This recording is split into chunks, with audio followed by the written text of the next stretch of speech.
चलिए आज बात करते हैं भारत के जंगलों और वन्य जीवन की। देखिए, ये सिर्फ पेड़ पौधों और जानवरों की कहानी नहीं है, ये तो हमारे अपने वजूद की कहानी है।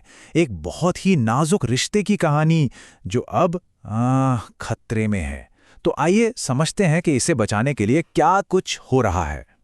हम इस धरती पर अकेले तो हैं नहीं, है ना। हमारे साथ लाखों और भी जीव जंतु रहते हैं। सबके सब एक बहुत ही कॉम्प्लेक्स जाल का हिस्सा है, जिसमें हर एक की अपनी जगह है, अपनी एक भूमिका है। और सच तो ये है कि हमारा पूरा अस्तित्व इसी सिस्टम पर टिका हुआ है। और ये कोई मामूली बात नहीं है। सोचिए जरा, हवा जिसमें हम सांस लेते हैं, पानी जो हम पीते हैं, और वो मिट्टी जो हमारा खाना उगाती है, ये सब हमें इसी इकोसिस्टम, इसी जाल से मिलता है। इसके बिना तो जिंदगी की कल्पना भी मुश्किल है। तो फिर सवाल ये उठता है कि क्या होगा अगर ये नाजुक जाल टूटने लगे। आज हम इसी बहुत बड़ी चुनौती का सामना कर रहे हैं और इसके नतीजे वाकई गंभीर हो सकते हैं। चलिए इसी को आज थोड़ा और गहराई से समझते हैं। तो सबसे पहले एक बहुत जरूरी कॉन्सेप्ट को समझते हैं। एक शब्द है जो हम अक्सर सुनते हैं, बायोडाइवर्सिटी, यानी जैव विविधता। लेकिन इसका असल में मतलब क्या है? देखिए, बायोडाइवर्सिटी का मतलब सिर्फ ये गिनना नहीं है कि कितने तरह के जानवर या पौधे हैं। नहीं, ये एक पूरा सिस्टम है, एक नेटवर्क जहां हर छोटी बड़ी चीज एक दूसरे पर निर्भर है। और जब हम इस सिस्टम को बचाने की बात करते हैं तो असल में हम अपनी जिंदगी बचाने वाली चीजों को ही बचाने की बात कर रहे होते हैं। हमारी हवा, हमारा पानी, हमारी मिट्टी। लेकिन पिछले कुछ समय से भारत की इस बेशकीमती बायोडाइवर्सिटी पर बहुत ज्यादा दबाव पड़ा है। हमारी गतिविधियों ने इस पूरे सिस्टम को, इस जाल को एक तरह से खतरे में डाल दिया है। चलिए देखते हैं कि यह खतरा आखिर कितना बड़ा है। इस खतरे को समझने के लिए चलिए टाइगर्स का उदाहरण लेते हैं। जानते हैं, 20वीं सदी की शुरुआत में भारत में करीब 55,000 टाइगर हुआ करते थे और 1973 तक आते आते ये नंबर घटकर सिर्फ 1827 रह गया। सोचिए जरा, कितनी बड़ी गिरावट है ये। वाकई चौंकाने वाला आंकड़ा है।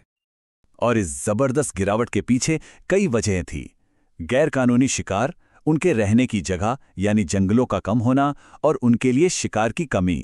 खास तौर पर उनकी खाल और हड्डियों की डिमांड ने भारत और नेपाल को शिकारियों का हॉटस्पॉट बना दिया। और ये बहुत बड़ी बात है क्योंकि दुनिया के 2/3 टाइगर्स तो यहीं रहते हैं। अब जब खतरा इतना बड़ा था तो जाहिर है कुछ तो करना ही था। तो चलिए अब देखते हैं कि इस बड़े संकट से निपटने के लिए भारत में सरकार ने क्या कदम उठाए, क्या एक्शन लिए गए। भारत में कंजर्वेशन की कोशिशों का एक पूरा इतिहास है। एक बड़ी शुरुआत हुई 1972 में, जब Indian wild life protection act आया। इस कानून ने शिकार पर बैन लगाया और जानवरों के रहने की जगहों को कानूनी सुरक्षा दी। और वक्त के साथ साथ इस सुरक्षा में सिर्फ बड़े जानवर ही नहीं, बल्कि तितलियों, पतंगों और यहां तक कि पौधों को भी शामिल किया गया। अब सरकार जंगलों को मैनेज कैसे करती है, इसके लिए इन्हें 3 कैटेगरीज में बांटा गया है। पहली है रिजर्व्ड फॉरेस्ट, जो सबसे ज्यादा कीमती माने जाते हैं। देश के आधे से ज्यादा जंगल इसी में आते हैं। फिर हैं प्रोटेक्टेड फॉरेस्ट, जिन्हें और नुकसान से बचाने पर जोर दिया जाता है।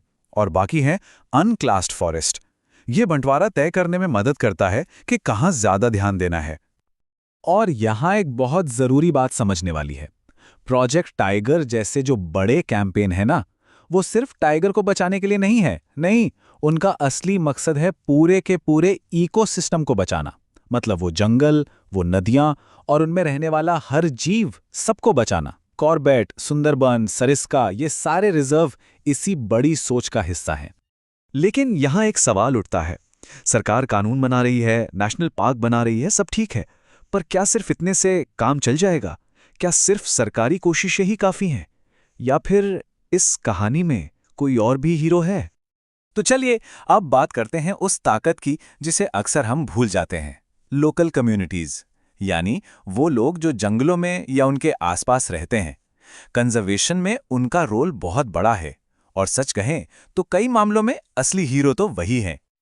और जब ये लोकल कम्युनिटीज अपने पर्यावरण को बचाने के लिए खुद आगे आती हैं तो कमाल हो जाता है।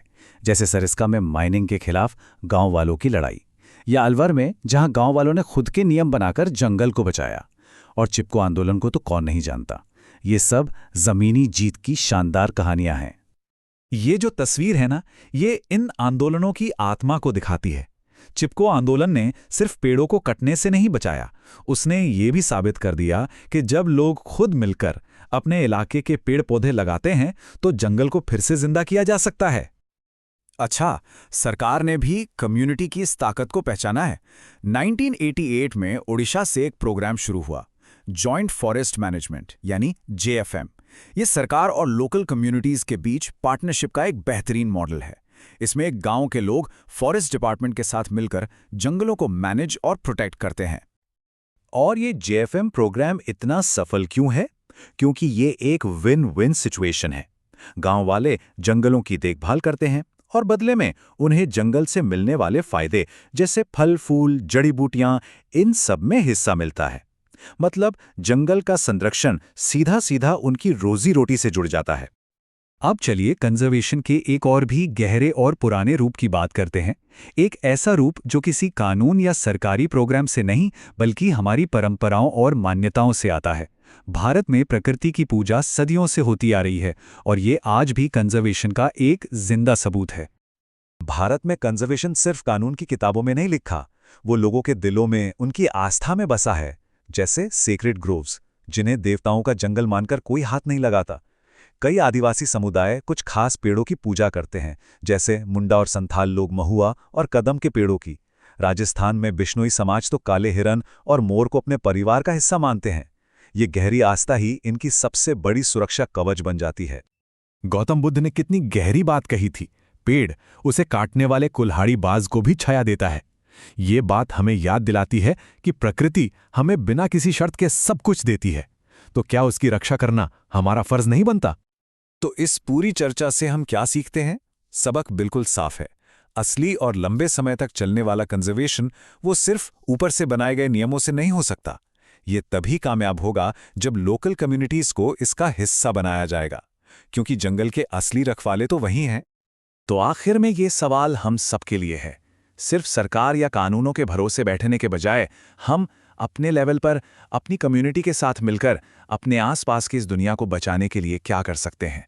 ये एक ऐसा सवाल है जिस पर हम सबको सोचना होगा और इसका जवाब भी हम सबको मिलकर ही ढूंढना होगा।